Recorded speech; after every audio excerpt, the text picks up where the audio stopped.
Um dos tópicos mais polêmicos entre os cristãos é a questão das imagens ou ícones.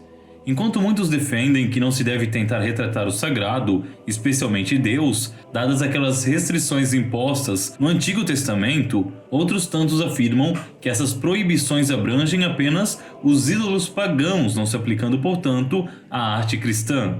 Também se usa em favor das pinturas sagradas o fato de que Jesus teria vindo para abraçar todos os povos, indo além da sua cultura. Um exemplo disso seria a liberação da circuncisão nos judeus, que vemos ocorrer já no tempo dos próprios apóstolos. Preciso ressaltar que não é do nosso interesse falar nesse canal sobre teologia, mas de história.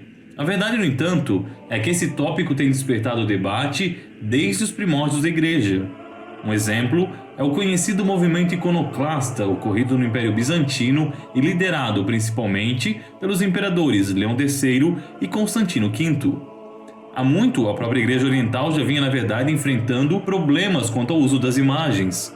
É descrito que algumas regiões, recentemente convertidas naquela época, praticavam uma espécie de idolatria, misturando costumes pagãos com cristãos e indo além do que aquilo que era permitido pela Igreja.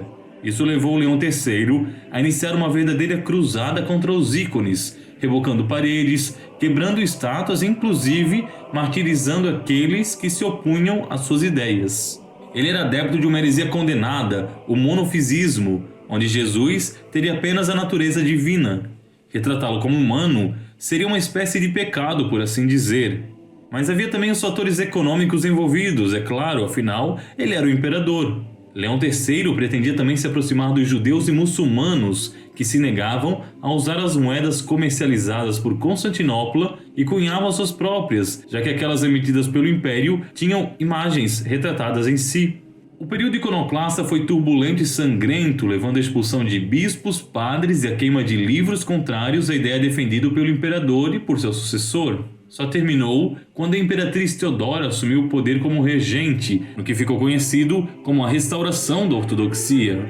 Mas as marcas desse embate foram profundas. A Igreja Ortodoxa passou a estabelecer regras rígidas para a arte sagrada, naquilo que entrou para a história como cânone iconográfico. Até os dias de hoje, o pintor sagrado precisa primeiramente passar por um profundo período de jejum e oração antes de dar vida à sua obra, que deve permanecer, aliás, dentro de padrões rígidos, onde cada cor, posição e gesto possuem significado e são colocados ali de forma a catequizar o espectador. No Ocidente, essa tradição foi se perdendo até finalmente ser dissolvida por completo na Renascença. Com os grandes mestres italianos, as regras cederam lugar à estética e procurou-se transmitir a força dos sentimentos e das expressões físicas ao invés de toda a rica simbologia medieval. No entanto, a arte renascentista foi frequentemente criticada, principalmente pelos protestantes, que viam em certas cenas a presença de um erotismo exagerado e quase pagão. Seja qual for a corrente ou período, certamente encontraremos composições riquíssimas que arrebatam até os descrentes, dada sua beleza e profundidade. Não há como não se sentir tocado pela Pietà de Michelangelo, vendo a imagem da mãe que chora ao ter em seus braços o filho morto. Mas nenhuma, repito, nenhuma pintura cristã tem despertado tanto debate e comoção quanto um singelo ícone russo do século XV, criado por um monge quase desconhecido, uma vez que nem mesmo a data do seu nascimento e da sua morte se sabe ao certo. A vida desse pintor é envolta em mistérios e especulações, mais ainda que de figuras como Da Vinci e Botticelli, pois acredita-se que ele tenha conseguido, nada menos nada mais, que retratar o próprio mistério supremo de Deus numa única tela. E que obra é essa? Me refiro, é claro, à Santíssima Trindade de Rublev. À primeira vista, ao enxergá-la, você talvez pense que ela não mereça o destaque que tem. De fato, parece quase esquecível comparada com as pinturas ocidentais. Retrata 3 anjos sentados diante de uma mesa com expressões apáticas em suas faces. Poucos elementos de fato preenchem o fundo, que parece extremamente artificial. Mas tudo nessa obra vai além das aparências, a começar por sua origem. Do pouco que se sabe sobre Rublev, é conhecido que ele viveu no mosteiro da Trindade de São Sérgio, nos períodos mais caóticos da Rússia medieval. O mosteiro foi fundado, veja, por São Sérgio de Radonege, que confere o seu nome ao local. Sérgio era um homem de relativa boa vida, mas abriu mão de tudo para isolar-se nas florestas do imenso interior russo. Para ele, a sociedade corrompida de sua época, ameaçada por guerras e por divisões internas, estava muito além do ideal cristão. Ele acreditava que era preciso urgentemente de concórdia e conciliação para que a Rússia pudesse se tornar uma grande nação, e dedicou grande parte de sua vida para essa causa. No entender de Sérgio, a Santíssima Trindade é o exemplo maior a ser imitado nesse quesito.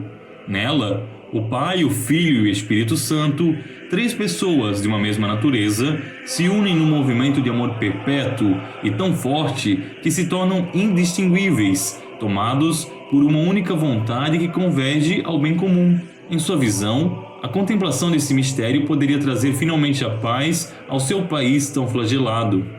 Rublev bebeu profundamente da teologia de São Sérgio.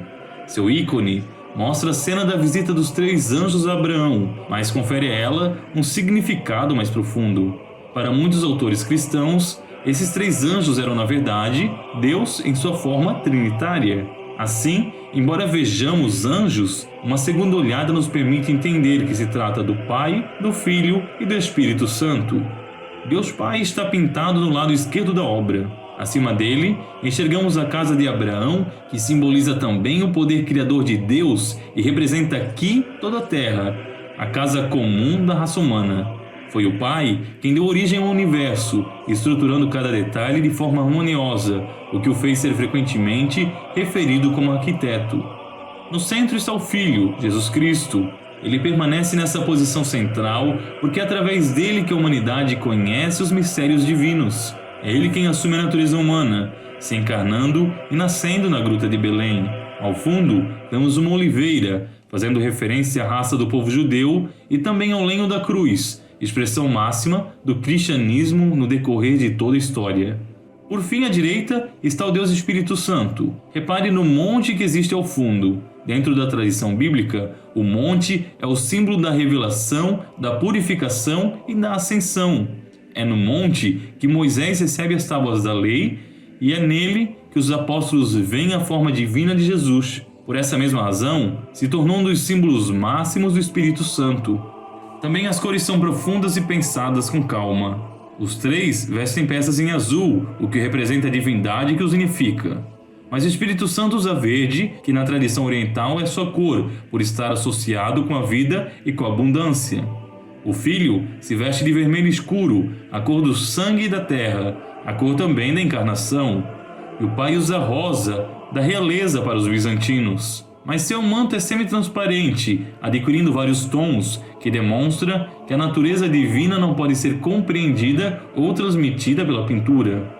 No entanto, o destaque da obra é o gesto e as expressões dessas figuras. Num primeiro momento, parecem de fato apáticos, mas olhe mais atentamente e verá que na verdade estão tristes e resignados. O Pai aponta para a cabeça de um cordeiro que está no prato, no centro da mesa, insinuando assim o sacrifício que o Filho terá que fazer para o bem da humanidade, encarnando-se e doando-se até as últimas consequências, o que o levará à sua condenação de morte pelos judeus. O Filho aceita, repousa 2 dedos sobre a mesa, significando suas 2 naturezas, a humana e a divina. Enquanto isso, o Espírito Santo também concorda, sustentando com a mão, como se quisesse tocar e consolar o Filho. A obra trata de um diálogo sobre o amor, um diálogo silencioso.